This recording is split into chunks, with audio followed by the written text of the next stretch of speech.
Pékin était resté étrangement silencieux sur les résultats des élections américaines. Mais mercredi 25, Xi Jinping a félicité le candidat démocrate Joe Biden, marquant ainsi la reconnaissance officielle des résultats par la Chine.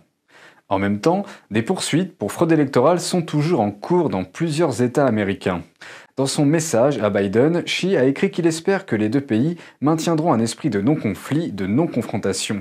Cela contraste avec la position de fermeté à l'égard de Pékin qui a fait la réputation de l'administration Trump. Special series, The China Threat, with a Chinese virologist. She is coming out of hiding to talk to us today.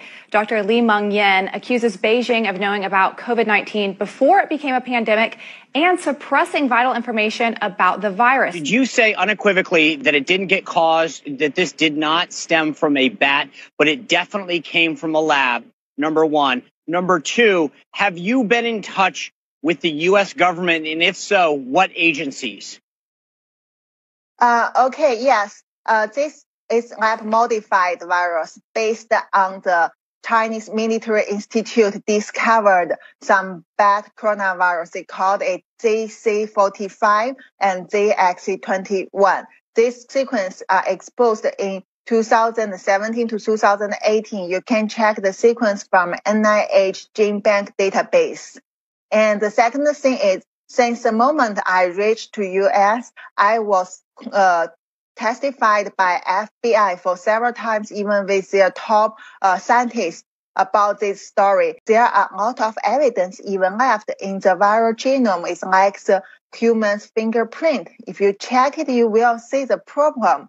But the China government tried their best to collaborate with WHO, with many experts, top experts, including my universities in Hong Kong's top coronavirus expert, to hide this truth and to drive people's attention to fabricated Shi Zhengli's RATG13 bat virus and later the pangolin virus.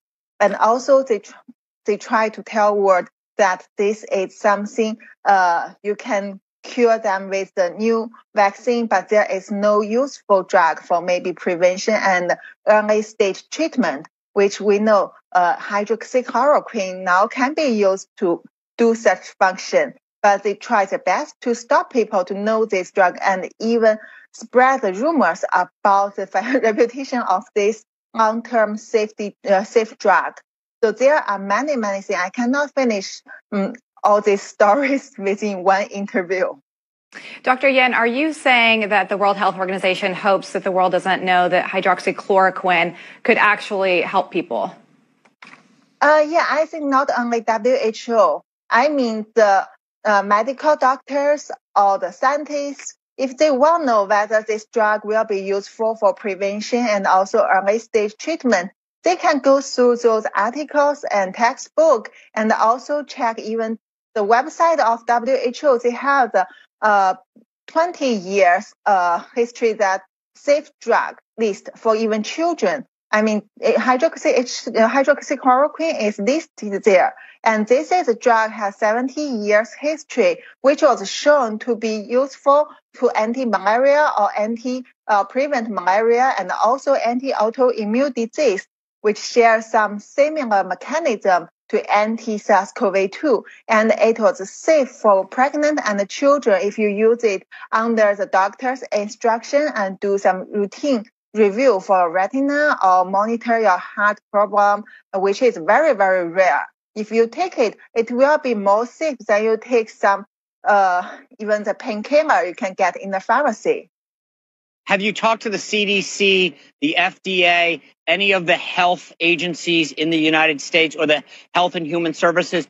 Have you talked to the medical and health agencies in the U.S.? Not people from these authorities, because I came from the WHO reference lab for influenza and also new coronavirus in Hong Kong. And my supervisors, Prof. Liu Peng and also Prof. Malik Paris, they're both the top coronavirus virologists in the world. And from their response and their behavior in the pandemic, I know I cannot trust these people. And then they will sell me to Chinese Communist Party government. And I also know there are quite a lot of connection among even the high-level people in scientific world in the authorities in US and other countries. So I also can check the evidence, see how those people respond to support the nature origin theory of SARS-CoV-2 virus. And then I know which side they are on. I don't trust the people who support this theory because as experts, definitely they can see the problem between, among these things Chinese government want the people to believe. Well, Dr. Yang, I want to thank you for sharing your story with us. I want to wish you continued safety and thank you for sharing your story with us. Thank you, Sean. Nous passons maintenant aux commentaires d'une professeure chinoise. Selon les médias chinois, une professeure d'une université chinoise de renom a déclaré que les efforts de Pékin pour combattre le virus du PCC ont généré plus de 10 milliards de dollars de revenus pour 2020. Cela représente environ les 2/3 du PIB total du pays. La professeure travaille pour l'École nationale de développement de l'Université de Pékin. Ces propos ont été prononcés lors d'une conférence internationale qui s'est tenue le week-end dernier. Un article d'opinion publié sur un site web chinois d'outre-mer commentait sur le sujet. Il faisait remarquer que pendant la pandémie, presque tous les autres pays se mettent au service de leurs citoyens. Cela inclut la gratuité des traitements, des subventions alimentaires, des allocations pour les petits revenus et des allocations chômage. Mais au lieu de cela, le régime chinois a fait payer 10 000 milliards de dollars à 1,4 milliard de personnes. La source de ces 10 000 milliards a été expliquée. L'article les décrit comme des revenus provenant de la vente de contrefaçons ou de masques de mauvaise qualité, ainsi que de médicaments, de respirateurs et de vaccins non approuvés. L'article ajoute que les prix élevés de ces produits ont été stimulés par les médias officiels qui s'efforcent de guider l'opinion publique. De nombreux quartiers étaient également fermés, ce qui obligeait les gens à accepter ces prix élevés. Selon l'article, l'une des sources les plus rentables provenait des frais élevés exigés pour la mise en quarantaine forcée dans les hôtels, ainsi que des frais de dépistage de masse du virus facturés au nom de la prévention et du contrôle. Même l'industrie funéraire a gagné des revenus grâce à cette situation. La toute première faillite d'une banque commerciale en Chine est officiellement déclarée. Depuis des décennies, la banque sert à blanchir les capitaux des hauts responsables du Parti communiste chinois et de leur grande famille.